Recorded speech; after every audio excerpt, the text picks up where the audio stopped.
And what's going on, everybody? It is Tuesday, June 29th, 2021, 8:05 p.m. And here we go. Altcoins back double-digit gains as Bitcoin price approaches 37,000. You got Polygon, Sushi Swap, and Pancake Swap. You guys know I love me some cake. As Bitcoin was breaking above 36,000, you've seen a lot of these start to rage. The reason why I'm showing you this article, the information was decent, but this is what you're going to start seeing a lot of, I believe. I believe we may actually, a lot of people were saying that it was alt season, and a couple of me and my close buddies, we were saying that maybe it was actually meme season, and that now alt season is about to fire up. But we'll see. China crackdown shows industrial Bitcoin mining a problem for decentralization. The great hash rate plunge caused by an exodus of miners from China shows large-scale proof-of-work mining facilities are vulnerable to regulation. Yeah, they're huge. The reliance on large-scale mining infrastructure and geographic concentration has been thrown into sharp relief by China's recent mining crackdown. For the first time, cryptocurrency miners are being targeted to enforce the existing guidelines. Mining hardware still presents a potential risk, even if mining moves to other locations. That could prove that the Ethereum blockchain switch to proof of stake, which can run on consumer-grade equipment, is a more reliable path to decentralization and offers greater resilience against such risks, and uses way less power. How about that? Here we go. Moving hardware is a problem in decentralized networks. Bitcoin's requirement for large-scale infrastructure has made it vulnerable to the policies and politics of countries like China. Even if the mining moves elsewhere, it may not be decentralized, meaning it could come under threat in other jurisdictions in a way that proof-of-stake networks relying on software that can run on a standard laptop likely will not. These events demonstrate the interdependencies between blockchain and nation-state politics and interest, how jurisdictions respond to the opportunity to attract hardware mining, along with how they approach blockchains that are transitioning to proof-of-stake will have significant implications for the structure and risk of blockchain networks in the long term. And keep in mind, you got people that are going to Texas. They sent a bunch to Maryland. The mayor down in Miami is talking about opening up the nuclear power plant to Bitcoin mining. So I think it's going to be well received in North America. I'm not sure about everywhere else, but that's my speculation on that topic. Listen to what this guy has to say about China and the effect they have on markets. We do not serve customers from China, so this type of news doesn't affect us. And frankly speaking, it doesn't even affect market all that much anymore, because this is, by my count, I think the 7th time China has banned Bitcoin and crypto. So the more frequently you do it, the less impact it has. I think cryptocurrency has gotten to the size as an industry that it's just impossible to just kill by governments. But it is going to be regulated. It is going to be regulated. And I don't think that he was exaggerating. I think it is actually like the 7th time they've banned it. So, like he said, it's kind of like the boy who cried wolf type thing. Some other good news. USDC stablecoin could soon expand to 10 more blockchains. It is an ERC20 token on its base, but it does run on Stellar Network. It says we anticipate in the coming months, USDC will become available on Avalanche, CeeLo, Flow, Hedera, Kava, Nervos, Polkadot, Stacks, Tezos, and Tron. Not financial advice, but I'm in Tron, I'm in Kava, I'm in Hedera, and I want me some CeeLo. Anyway, I just think this is really cool because, Tether is going through so much stuff right now that this is like a perfect... Hey, here we go. It expanded to Algorand, Stellar, and Solana in the second half of 2020. I think it's great. They're talking a pair of announcements showcasing the momentum behind USDC as an interest-generating savings vehicle. Circle Yield and DeFi API did products, and I believe Coinbase just sent me a email earlier saying that they will be giving up to 4% interest on it as well when you stake it. So I think they're going to take advantage of all this Tether stuff that's going on, and hopefully they'll move forward in a big way. They are audited much heavier and regulated a little tighter. So we anticipate that USDC and these blockchain platforms and multi-chain protocols will further accelerate the use of the world's fastest growing digital dollar currency. All about that.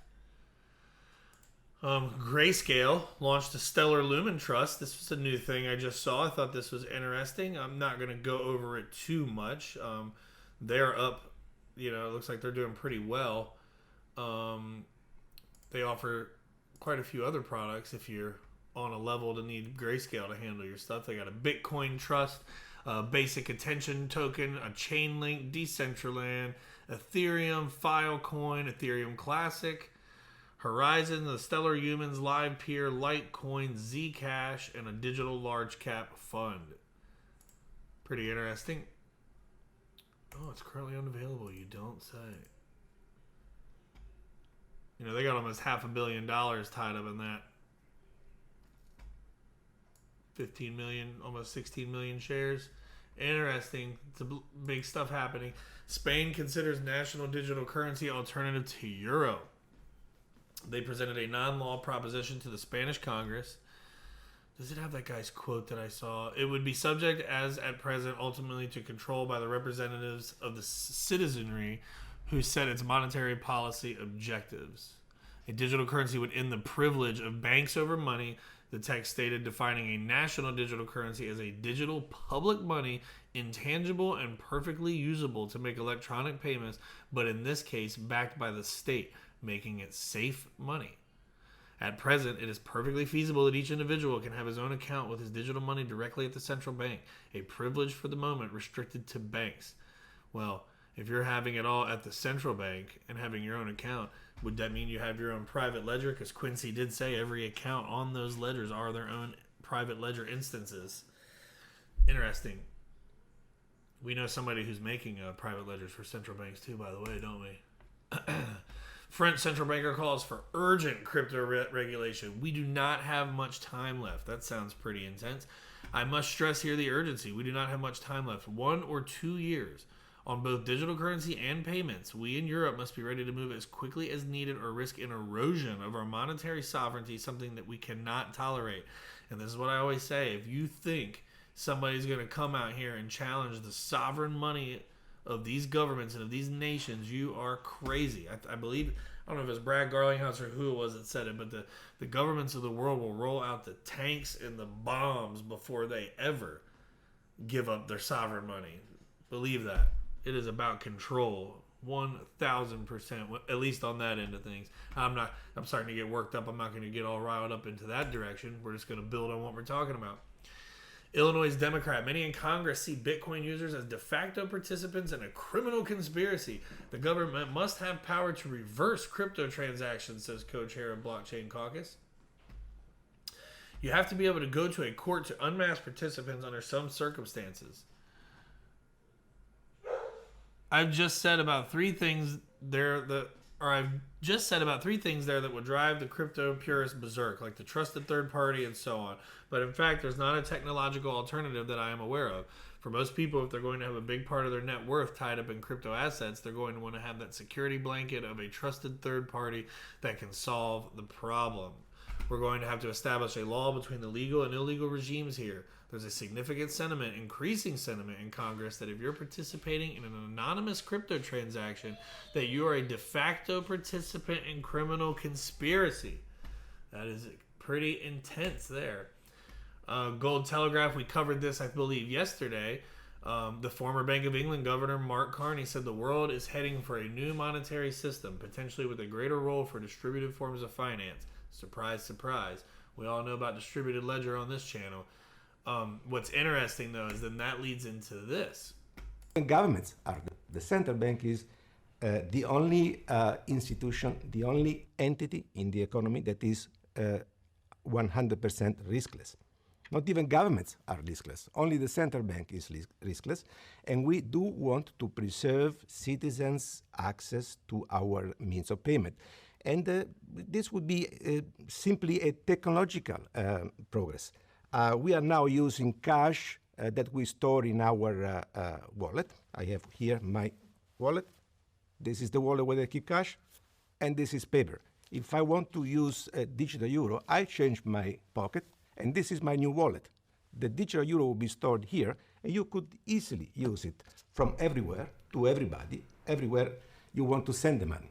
The central bank is the only institution, the only... Man, I thought I stopped it. And you can see these are all central banks, people. You know, this isn't just some guy on YouTube. I mean, I'm just some guy on YouTube. But don't forget, Carney did all the work implementing Ripple technology. Why? At the Bank of England. We successfully integrated the Ripple solution with 2 simulated RTGS systems, only a matter of time. And remember, XRP already has been deemed a non-security by the FCA in the UK. So here's some interesting stuff here. FinCEN Accelerator Proof of Concept. Ripple, exploring the synchronized settlement of payments using the Interledger Protocol. They talk about setting out the RTGS blueprint. The next article, the Ripple solution utilized by the bank was built around the open source Interledger protocol that enables payments to be made across different ledgers and networks across the world. A ledger is essentially a file used to record transactions, measured in terms of monetary unit of account. The solution used Ripple Connect, which acted as the interface that enables an institution's internal systems to integrate with the Ripple network. That means the payment instructions can be sent and received, and the state of payments can be queried. The solution also utilized the ILP validator network, which coordinates the settlement of payments between the transacting ledgers and is a source of truth regarding the success or failure of such payments. We successfully integrated the Ripple solution with 2 simulated RTGS systems hosted in the cloud and demonstrated that we could process a successful cross-border payment across the 2 systems simultaneously. We also demonstrated that an attempted cross-border payment that failed validation on the receiving side would not be honored. This one, the Bank of England appoints Accenture as a technology delivery partner for the real-time gross settlement service renewal program. If you remember, what's that say right there? XRP. Who's partnered with Accenture? Ripple. Who does distributed ledger technology for cross-border payments? Ripple. Who's building private ledgers for central banks? Ripple. And what are they going to use for on-demand liquidity? For instant settlement? XRP. And then this was just me showing that, they did ink a deal with Accenture back in 2015. I'm not even going to get into that article, but that was just me, giving you guys some credence to what I'm saying anyway. Brian Brooks, what he says about regulation and stuff right here, and you see who he's talking to, one of our favorites from the mainstream media. Talk to me about regulation, because this is the big question mark that remains. And I know you are one of those at the forefront of fighting for clarity for the better of the industry. How do we find a balance between addressing some of the concerns over lack of transparency, of it being misused, versus suppressing innovation that puts the United States at a disadvantage relative to other countries like China, for example, that are pushing this and moving forward in leaps and bounds? Yeah, well, Julia, I would say a couple quick things about that. First of all, now that we're at a $2 trillion market cap in crypto, I think the fear that regulation will somehow banish or suppress this, that's gone away, where it's too late for that. Too many people are here. There's too much value here. So that's the good news as we've crossed that Rubicon. The other thing I would say is during my time at the OCC, we did some things that are fairly permanent, right? We chartered crypto banks, for example, and those charters can never be taken away. So this is now embedded in the system in a permanent way. Now what we need to start thinking about is what should the content of these regulations be? And, in the same way that we don't apply FCC broadcast licenses to YouTube, even though YouTube is a way of distributing video content all around the world, we need to start getting that some of these banking regulations, they don't exist for the sake of existing. They exist because banking presents certain risks that don't exist in crypto land. So there's no risk that there's a middleman committing fraud or that there's some bad credit decision being made in crypto because there's no person making a decision. We can put those to one side. What we need to focus on are things like money laundering and terrorism financing, which are real risks in crypto as they are elsewhere, and find blockchain native solutions to those things that allow people the benefits while suppressing the costs. We need to focus on both the benefit side and the cost side if we want to have another internet revolution like we did in the 90s, and I think that's where we'll get to. Talk to me about. And I think that's where we're going too. And if you don't know who Brian Brooks is, he's the CEO of Binance US, and before that, he served 2 terms, I believe, as the comptroller of currency. He was nominated twice by Donald Trump for 5-year term as comptroller of the currency, once during the 116th and once during the 117th Congress. He knows what he's talking about. He's super pro crypto, very smart guy. I suggest following him, and anytime you see him talking about stuff, listen to him. You want to talk about somebody else that knows what they're talking about and has got some power, Christine Lagarde. And if you don't know who that is, I suggest, well, I'll show you in a second, actually. But as the pandemic passes, we need to shift focus from preserving the economy to transforming it.